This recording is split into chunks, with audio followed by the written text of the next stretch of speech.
சிவபெருமானை பிரபுக்களும் அசுரர்களும் வழிபட்டனர். கடவுள்களின் கடவுளான விஷ்ணு அவரை வணங்கி வந்தார். உண்மையில அவர் அவருடைய மிகப்பெரிய பக்தர். ஒருமுறை விஷ்ணு சிவனுக்கு 1008 தாமரைகளை காணிக்கையாக்குவேன் என்று சிவனிடம் வாக்குறுதி அளித்தார். தாமரை மலர்களை தேடிச் அலைந்தார். உலகம் முழுவதும் தேடியதில் 1007 தாமரை மலர்கள் மட்டுமே கிடைத்தன. ஒன்று மட்டும் கிடைக்கவில்லை. அவர் வந்து எல்லாவற்றையும் சிவன் முன் வைத்தார்.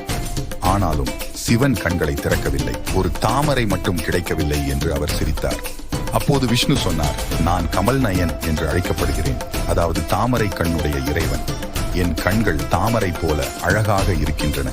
எனவே நான் எனது கண்களில் ஒன்றை காணிக்கையாக கொடுப்பேன் என்று சொன்னார். அவர் உடனடியாக தனது வலது கண்ணை பறித்து சிவன் முன்வைத்தார். இந்த வகையான காணிக்கையால் மகிழ்ந்த சிவன் விஷ்ணுவுக்கு புகழ்பெற்ற சுதர்சன சக்கரத்தை வழங்கினார்.